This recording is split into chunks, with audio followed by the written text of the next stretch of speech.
Hello and welcome to the last topic of daily scan. इस topic में अपन बात करेंगे ई सिम के बारे में। क्या होता है ई सिम और इसके क्या क्या फायदे हैं, क्या क्या नुकसान हैं, और इन जनरल अपन समझेंगे सिम कैसे फंक्शन करता है। ये टॉपिक न्यू इमर्जिंग टेक्नोलॉजीज में GS3 में साइंस एंड टेक्नोलॉजी टॉपिक के अंदर कवर आउट होगा। अब ये न्यूज़ में इसलिए है क्योंकि रिसेंटली जो एयरटेल के सीईओ हैं उन्होंने अपने सारे के सारे यूजर्स को रिक्वेस्ट करी थी कि it's time to shift to eSIM. तब से इस टॉपिक ने हैवॉक मचा दिया है। तो आइए सबसे पहले अपन समझते हैं ई सिम होता क्या है। अब सिंपल सी बात करें, जैसे ये एक ट्रेडिशनल सिम है, इसे डिवाइस से निकाला जा सकता है, लेकिन यदि एक ऐसा सिम हो जो एम्बेडेड हो आपके डिवाइस में ही, that is simply known as e SIM. मतलब कि digital copy of the physical SIM is e SIM. और कोई भी मेजर डिफरेंस की टेक्नोलॉजी में सिम के कंपैरिजन में नहीं है, दैट इज द पॉइंट। अब होगा क्या, because it is going to be embedded on the device, तो इसे निकाला नहीं जा सकता। इसको ऐसे समझ सकते हैं जैसे पहले मोबाइल में बैटरी अपन निकाल सकते थे, आज के मोबाइल में बैटरी रहती जरूर है बट हम उसे निकाल नहीं सकते अनलेस एंड अनटिल अपन उसको तोड़ दे। तो this is the same initiative, SIM is going to be there, लेकिन वो माइक्रोचिप्स में अंदर ही एम्बेडेड होगा फोन के अंदर। तो this is the basic idea. अब इसे यदि अपन देखें तो इसका एक सिम जो एम्बेडेड रहेगा, उसी सिम से अपन मल्टीपल सिम्स को कॉन्फ़िगर कर सकते हैं इस ई सिम जो मोबाइल के अंदर या किसी भी डिवाइस के अंदर होगा। That is one issue. अब इस पॉइंट को यदि अपन समझें तो इसका बेनिफिट क्या होगा। जो सबसे ज्यादा बेनिफिट होगा वो आएगा सिक्योरिटी पॉइंट ऑफ व्यू से। सिक्योरिटी पॉइंट ऑफ व्यू से कैसे, आज की डेट में हमारा मोबाइल चोरी हो जाता है, तो कोई भी पर्सन फोन से मे बी लॉक की वजह से एक्सेस नहीं कर पाए, बट वो सिम निकाल के दूसरे मोबाइल पे डाल के हमारे कॉन्टैक्ट्स यदि सिम में सेव्ड हो उसे एक्सेस कर सकता है, बैंक से OTP वगैरह एक्सेस कर सकता है, फोन कॉल कर सकता है, कोई भी गलत एक्टिविटीज में हमारा नंबर यूज कर सकता है। ये प्रॉब्लम ई सिम में बहुत हद तक एलिमिनेट हो जाएगी, क्योंकि e SIM would be embedded in the device itself. तो यदि अपन उसे कॉन्फ़िगर कर दें तो उसे डिसेबल करना, उसमें इंस्ट्रक्शन देना बहुत आसानी हो जाएगी। इनफैक्ट यदि कभी हमारा फोन चोरी हो जाता है तो उसे आइडेंटिफाई करना भी बहुत ज्यादा आसान हो जाएगा, और मे बी स्टोलन फोन को रिकवर करना भी कंपैरेटिवली इजी हो जाएगा। That is number one. Second point, normal यदि अपन यूजर के तौर पर देखें, यदि हम एक कंट्री स्विच करें या कई बार हमें नेटवर्क स्विच करना है तो हमें फिजिकली सिम को निकालना पड़ता है, चेंज करना पड़ता है, ये सब जरूरत नहीं रहेगी।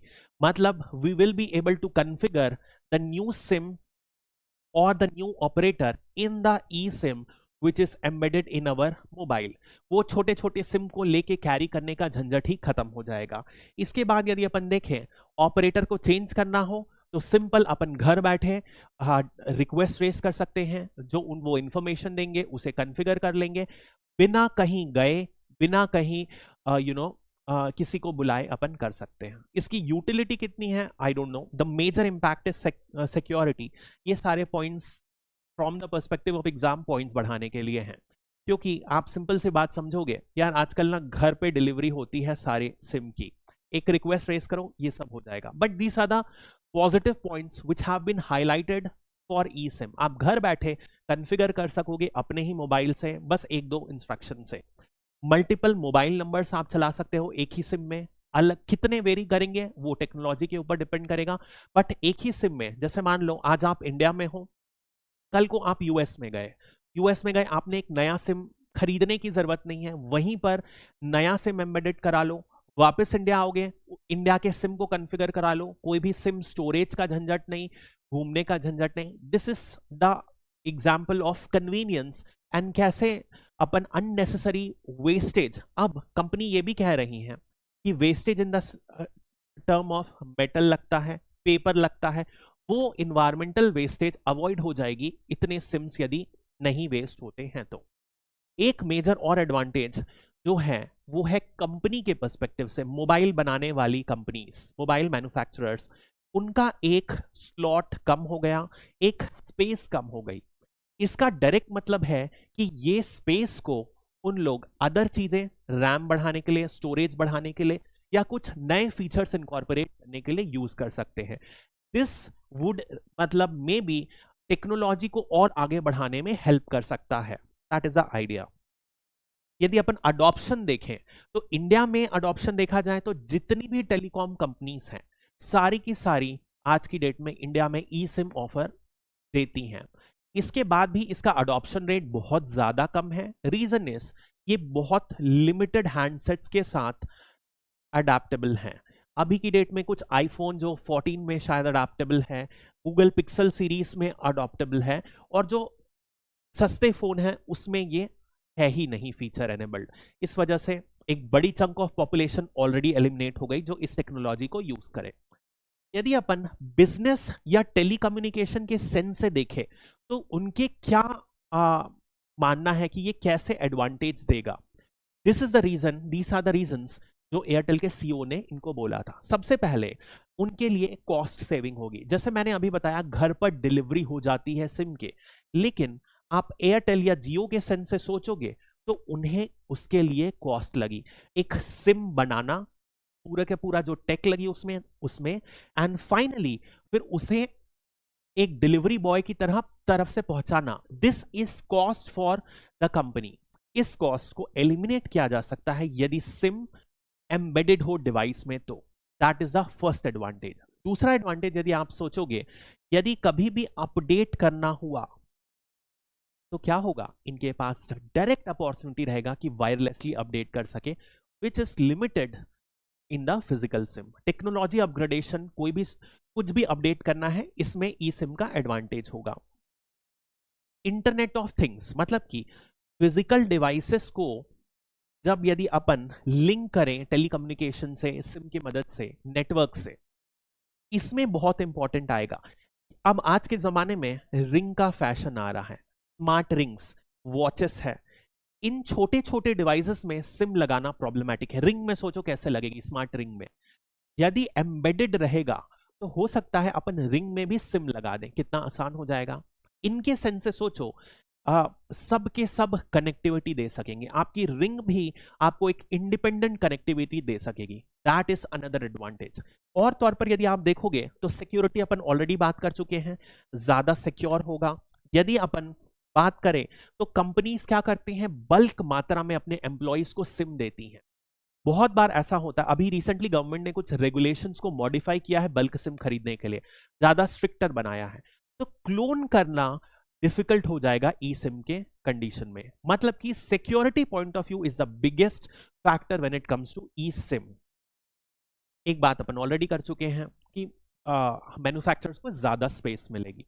यदि अपन डिसएडवांटेजेस की बात करें तो बहुत सारे डिसएडवांटेजेस भी हैं। नंबर 1, यदि अपन आज की डेट में मोबाइल की बैटरी डाउन हो गई, स्क्रीन टूट गया, मोबाइल खराब हो गया, अपन क्या किए, सिम निकाले, दूसरे मोबाइल में लगा दिए। सबके पास एक आध स्पेयर मोबाइल होते ही, या दोस्त का ले लिए।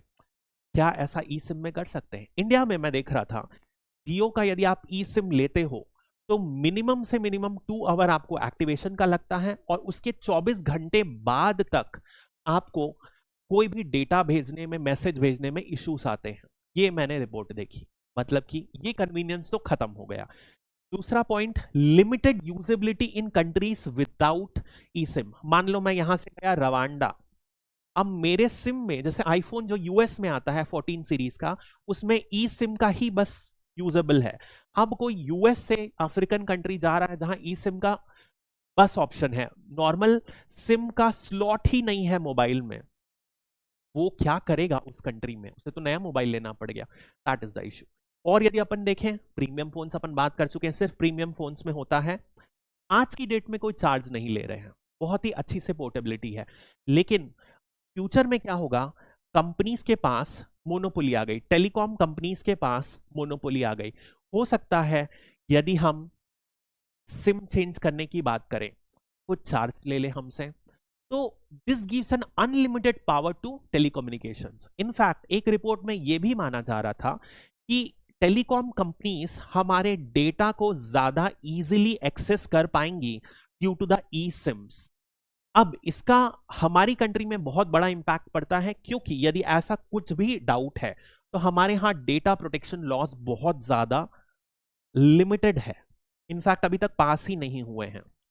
इसकी कितने एक्सटेंट तक गारंटी रहेगी कि सिटीजन्स के डेटा में ये कंपनीज स्पाई नहीं कर रही हैं, that is one major thing.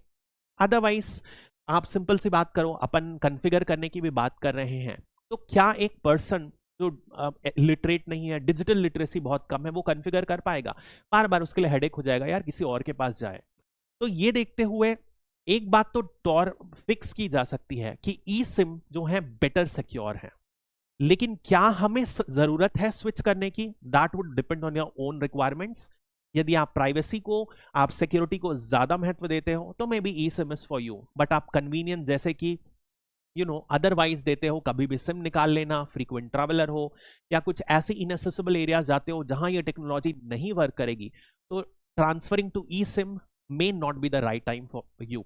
और आप एक पॉइंट और सोचो, आज की डेट में मान लो मेरे पास एक आईफोन है, यदि कल को मेरे को स्विच करना है, मेरे पास ई सिम है, तो the options that are available for me, केवल वही मोबाइल मैं खरीद सकता हूं जो ई सिम सपोर्टेबल है। तो it narrows down my choice for selection of future handset. तो इन वजह से मैं तो अभी ई सिम में शिफ्ट नहीं करने वाला हूं। Rest is upon you. Thank you, have a nice day.